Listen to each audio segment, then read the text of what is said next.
Chapitre 18. Imagine-toi vache. Comme je te le disais, personne ne choisit ni le lieu, ni le moment, ni le corps dans lequel il naîtra. Imagine-toi dans le corps d'une vache. Note bien que je n'ai pas dit dans un corps de vache, mais dans le corps d'une vache. La différence entre ces deux formulations est de la plus grande importance.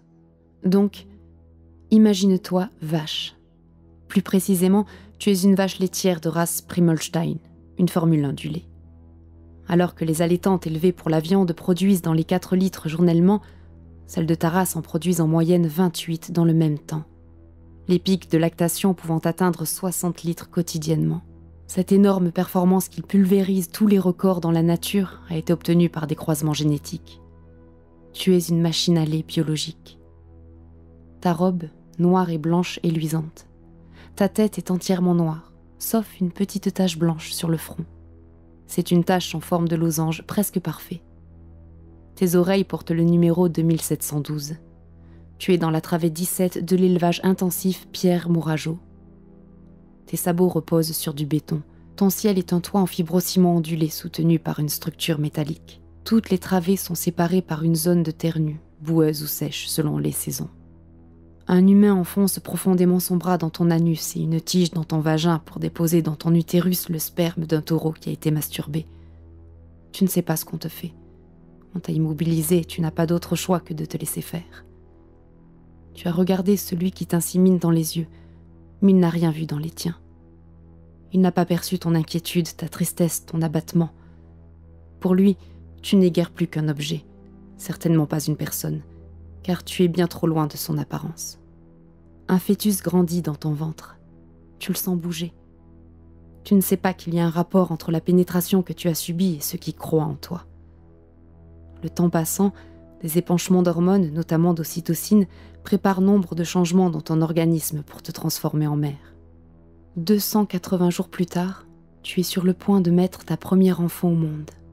Pour la circonstance, on t'a amenée dans une salle de veulage. Elle se situe dans le même hangar à une 50aine de mètres de ta case de vie.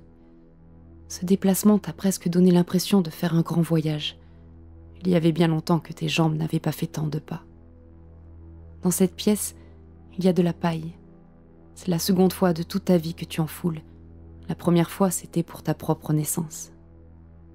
L'homme tire la nouvelle vie hors de toi au moyen d'une chaîne de veulage. C'est une magnifique velle qui apparaît. Elle est presque toute noire. La bande blanche qui fait le tour de son cou donne l'impression qu'elle porte un collier. Elle a aussi une tache blanche sur le ventre. Quelque chose de puissant s'est développé dans ton cœur de maman bovine, quelque chose que les êtres humains appellent l'instinct maternel. Cela te rend heureuse et même exaltée de bonheur. Tu veux ta fille, tu l'aimes, tu la trouves si belle, tu veux en prendre soin. Tes tendres coups de langue la débarrassent du liquide amniotique qui la recouvre. Rapidement, elle se soulève sur ses fines jambes tremblotantes et fait ses premiers pas. La fierté et la tendresse rayonnent en toi comme un soleil de douceur. Bientôt, ton chef-d'œuvre trouve un de tes trayons et commence à téter ton colostrum. Le bonheur que tu ressens alors est indescriptible. Durant un jour, tu seras au paradis des mers. L'odeur de ta velle et la moindre forme de son petit corps sont entrées dans ton âme. Mais passé ces 24 heures, on te l'enlève et on l'emporte loin de toi. Tu ne la reverras plus jamais. On te ramène dans ta minuscule case habituelle, ton lieu de vie et ton monde. La détresse qui déchire ton cœur, tu l'exprimes en meuglant à fendre l'âme. Mais l'homo sapiens qui a volé ton enfant n'y prête aucun cas. Tu n'es pour lui qu'un moyen de produire du lait, rien de plus. Ce lait de maman bovine qui gonfle à présenter mamelle et qui était là pour ton veau, il le veut. Il sera consommé par ceux de son espèce. Non, ton bébé n'a pas le droit à ce que tu aspirais tant à lui donner. Ta frustration est d'une violence incomparable. Cet enfant que tu aimes de tout ton cœur de mère pleure de son côté en tremblant de peur. Et tu le sais. Tu sais qu'il a besoin de toi. Tu sais que c'est tout autant horrible pour lui que pour toi. Tu le sais d'autant mieux que tu te souviens de ton immense désespoir quand on t'avait toi aussi séparé de ta mère.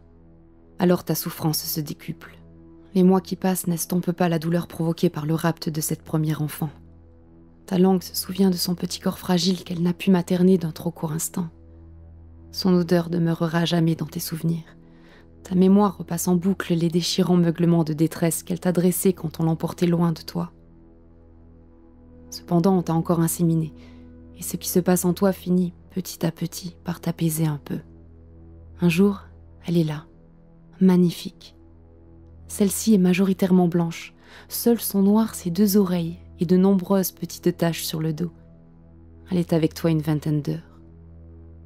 La tragédie de cette 2e veille qu'on te vole aujourd'hui est comme un coup de poignard dans une blessure mal refermée. Tu as l'impression de sentir ton cœur saigner. Tu extériorises ta désespérance en longs meuglements déchirants.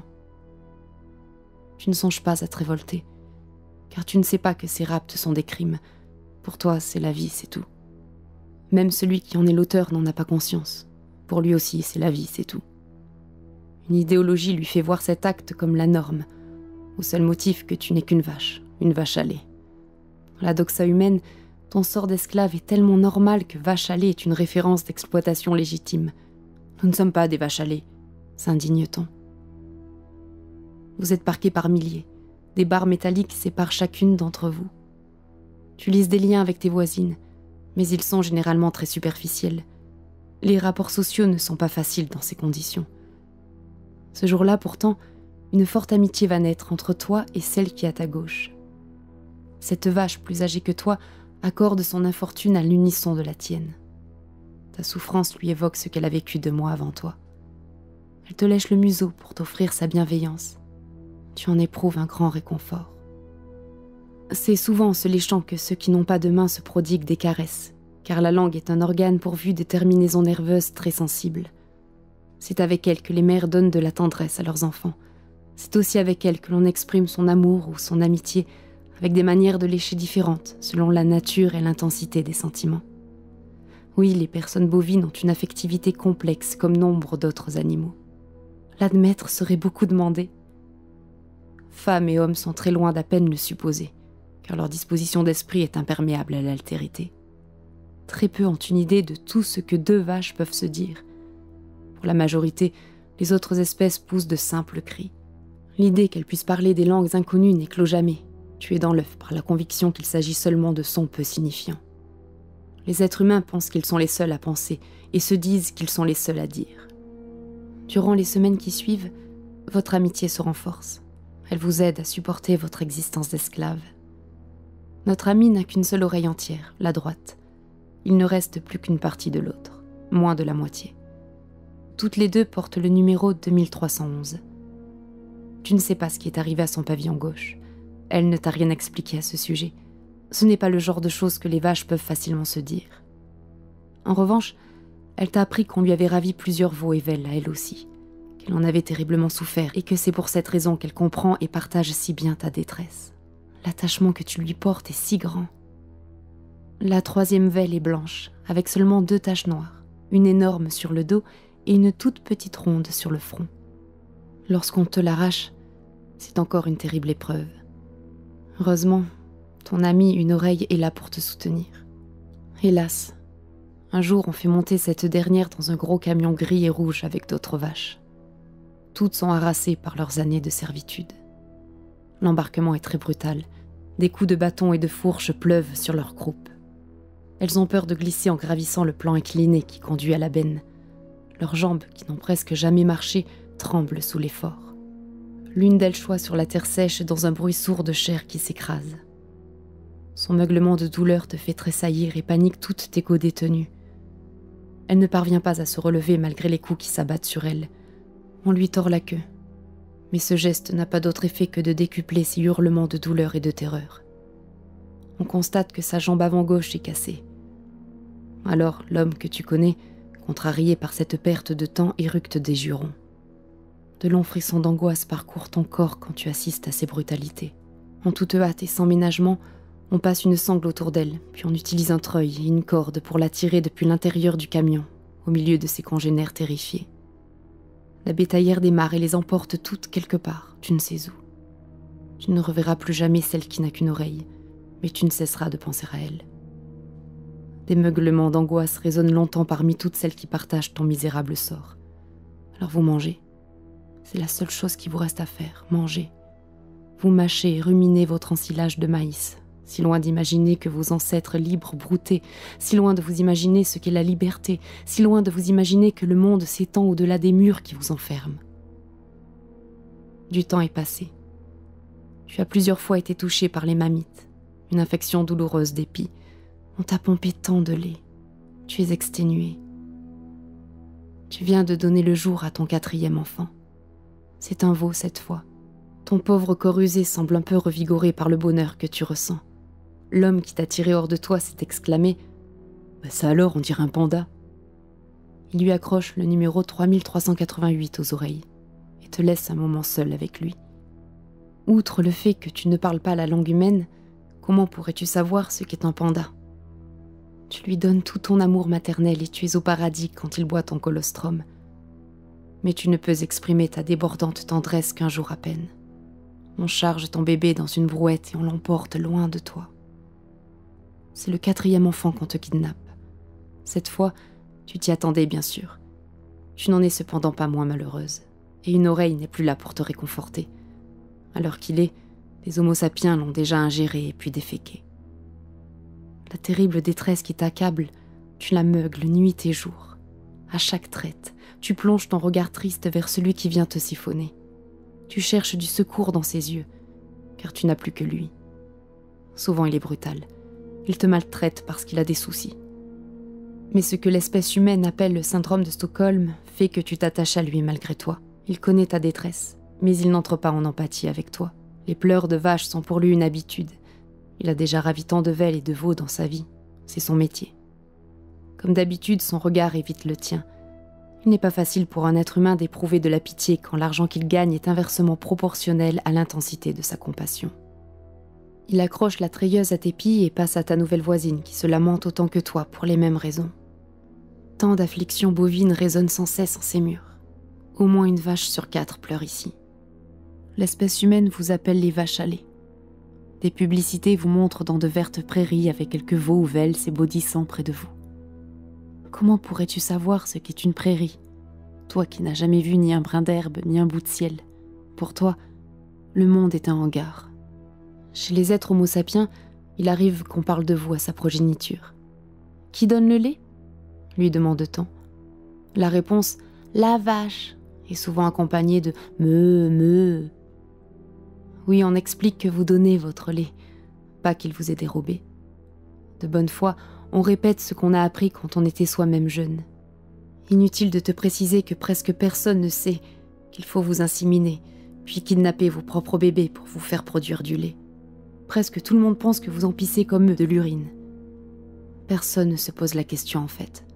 La vache donne le lait, c'est tout. On va jusqu'à dire que vous traire est un acte de bienveillance envers vous, car sans cela vous auriez mal à la mamelle.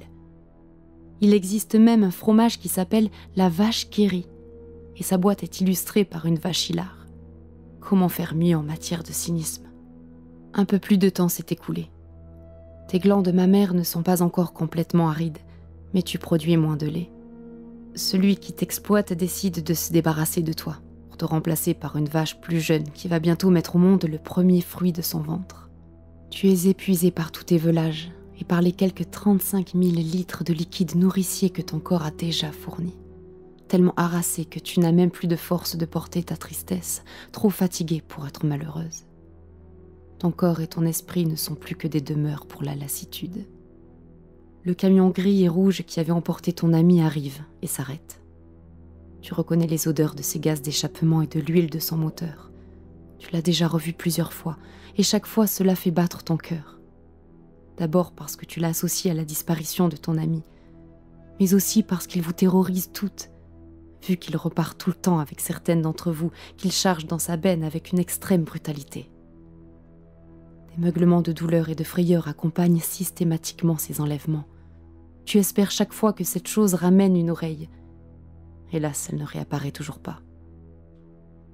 Quand on te détache pour t'inviter durement à prendre place dans la bétaillère, tu comprends qu'en fait c'est toi aussi qu'on vient chercher, aujourd'hui.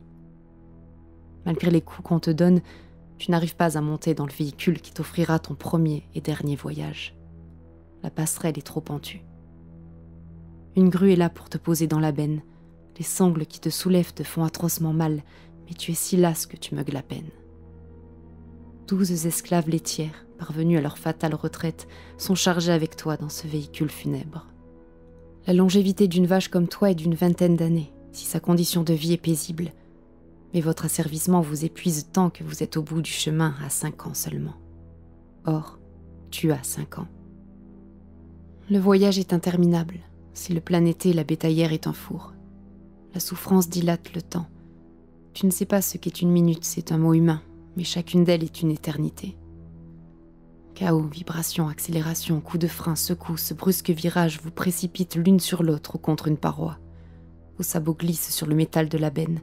Rester debout demande un effort constant. Les centaines de bruits inconnus provenant du véhicule ou de l'extérieur entraînent votre stress. Cet extérieur, vous ne pouvez le voir à cause de la bâche qui vous le cache. Celle-ci claque et faseille d'une manière très menaçante. Il fait si chaud dans ce camion. Vous avez toute si soif. Tu céderais volontiers tout ce que tu as pour boire et te reposer, mais tu n'as rien à négocier. Toute ta fortune se résume à ta chair et à ta peau. Malheureusement, l'espèce humaine n'a pas besoin que tu les donnes. On va te les prendre sans contrepartie, pas même un peu d'eau. Tu n'as aucun pouvoir dans ce monde. Tu n'es qu'une ressource pour les homo sapiens qui règnent en seigneur et en maître. Tu es une vache à lait. Sans en avoir la moindre conscience, Lucien tomba de sa chaise. Sourd, aveugle, tous ses sens insensibles au monde dans lequel se trouvait son corps d'homme, il ne sentit pas le choc de sa rencontre avec le sol. Bélisac continua à déverser des trains de mots pensés et d'engrammes dans son esprit.